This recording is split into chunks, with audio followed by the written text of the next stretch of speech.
Questions? Cameras, we good? We're good. Coach? All right, first of all, want to give props to Pitt. I mean, we knew what kind of team we were going to come in here and play. You know, when we got up 27-7, I knew it wasn't going to be over. Man, they got a lot of pride in their program. You know, you're playing at their place. They had a really good student section that was loud tonight. And they didn't quit, they kept playing. And but conversely, our guys didn't either. And I'm really proud of the way our guys played. There at the end, the defense, they bowed their neck back, but would not let him get any more completions there at the end of the drive, and we ended up getting a sack on fourth down to get the ball back.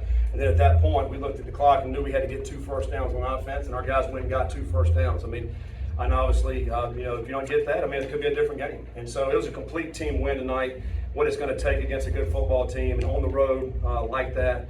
Carter knocked down some field goals tonight, and the defense I thought played outstanding in the throw game. Now he had a few passes on us, but 10 for 32. That's really good pass defense. And I think the pressure was the difference. I thought he had to get rid of the ball early. The guys are not in their routes yet, and he was getting rid of the ball to get that completion percentage. So I think we'll be at 5 sacks tonight.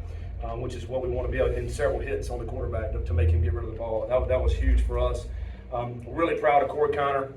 20 carries, 153 yards, and a touchdown, and a game-sealing run there when we had to have it. He played his butt off. We felt like he had a hot hand. We didn't really want to sub him out just because of that. We obviously trusted the ball in his hands to go make the play. Pitt's got a good defense. I thought, limited us in some of the things that we could do.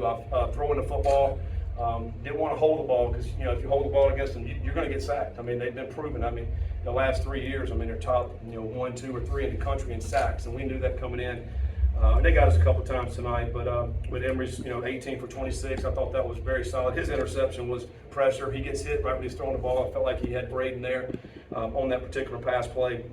But credit to Pitt on that. They got pressure and got to him. But, man, just very, very excited. That's a really good road win, for the Bearcats. And, I know it's early in the season, but that is really, really solid win. And we're proud of our coaches and our players for how they prepared this week and came in here and got this win. Questions for Coach Keegan and Scott? How happy were you with the offense in the first quarter, especially the first series? They seemed really unfazed despite the road environment. Yeah, the first series we picked up where we left off last week. That was a great opening drive. Corey popped a couple big runs on them. AT around the end there was a play we saw this week that we liked. And then things started clicking there. And you get up and we knocked the field goal down right before half. I thought that was huge because you always like to get momentum right before half, and then we're getting the ball back. Well, we end up having a punt, but we get the fumble on the quarterback, and then threw the touchdown pass to Braden. Incredible catch. That was as good a catch as you're going to see this weekend, I'm sure. In the back corner of that end zone.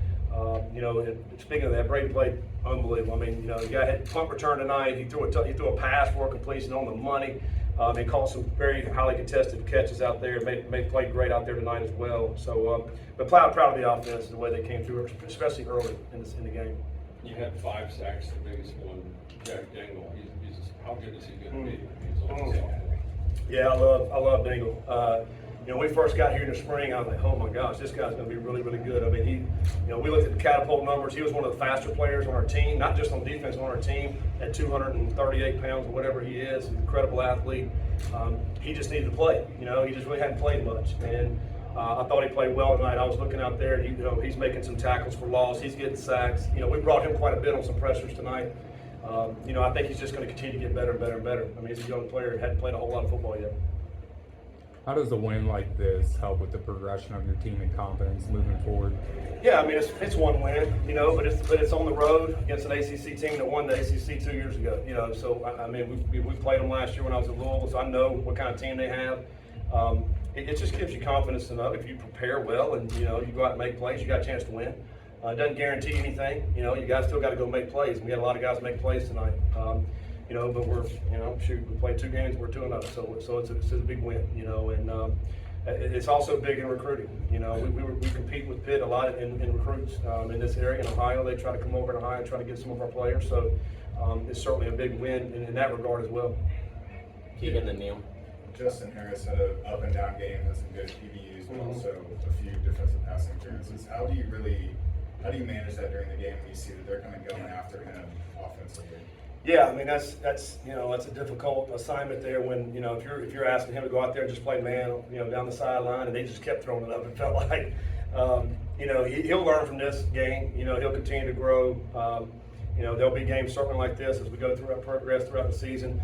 We got to do some things I think at times that mix it up, and not just say, hey, you got him down the sideline by yourself.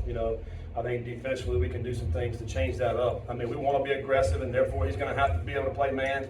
But I think sometimes we can change that up and help him out a little bit. But I mean, they got some good players. I mean, and I think that that quarterback there is a solid player. And I mean, sometimes you're going to get called PI, but you just keep playing. And we'll go back and watch the film and see any technique that we can help them on as we move forward.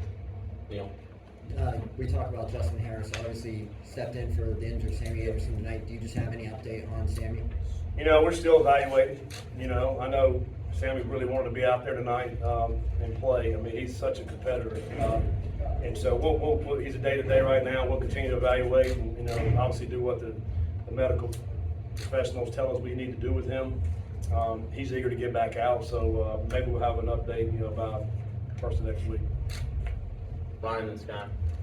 Pat Narduzzi talked about before the game the kind of havoc that Dante Corleone does inside.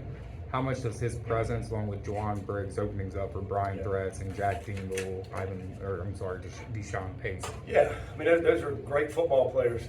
They're very strong and powerful. We've talked about them, a lot. And, I thought tonight they proved their worth in a lot of aspects. There's a couple times I saw Briggs right in the backfield making plays there, sacking the quarterback. The one play that Corleone made was incredible. I think he took his lineman straight back into the quarterback, dumped him, and then grabbed the quarterback and put him down. He's capable of doing that. We have a hard time blocking him. Each and every day we go against him. And actually on the headsets, our offensive line coach, he does it to them too. Not just us in practice.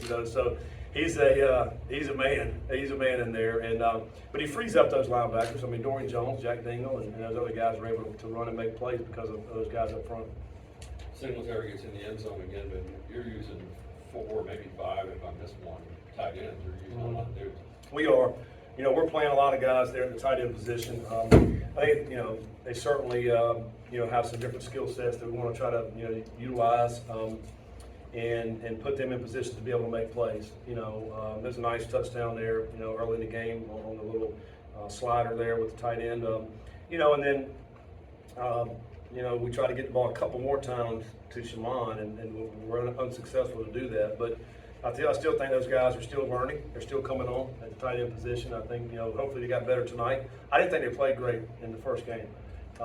Hopefully tonight they play a little bit better, and hopefully we can continue to bring those guys along. We're going to need those tight ends in the throw game and the run game. In the back.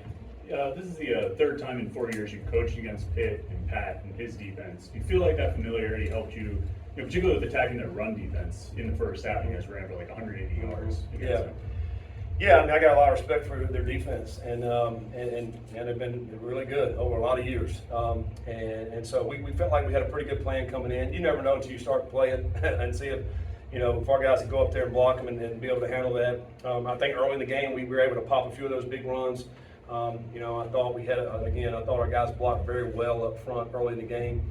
And then in the middle of the game, third quarter, it wasn't as good. They started doing some things to obviously shore up that run defense, and then started putting pressure back on us. We hit a lull. We got to do a better job once we hit those lulls to find our ways that we can, counteract that to get that running game, continue to let it go. Because you got that kind of lead, you want to be able to melt some clock and grind out first down. Aiden, and one more. Can you just take me through those decisions on the fourth down, the final drive, and why you decided to keep the offense on the field? We're just trying to win the game. Fair enough. I mean, it's easy to second guess fourth down decisions. I mean, anytime during the game. But we're trying to win the game, and I think what we had a false start. Yeah, we were going for it. Neil, last question. Pitt made the change at left guard heading into this one. They started true freshman B.J. Williams instead of Jason Collier. Was that like a mismatch thing you guys saw heading into this, and how you guys could take advantage and find the backfield? Yeah, well, I mean, you know, I certainly found out about that right there at pregame, you know, and they started the freshman, right, the young player. You know, you know, the player that was in there last week that played, you know, is a big, really big guy, probably doesn't move quite as well, so I think that's probably why they made the move. You know, but even at that, you know, you're playing a freshman, you know, that maybe hadn't played in a lot of these type games, and, you know, you're going against some of the experienced guys we have. We felt like we maybe could take advantage of that. Obviously, you have to go back and watch the film and see if we were able to, but, you know, I felt like our guys up front played really, really well, our defensive line, and, you know, to be able to put up some of these stats right here was great. So we'll see how our guys ended up doing. Thank you, Coach. All right. Thanks, guys. Thanks, Coach.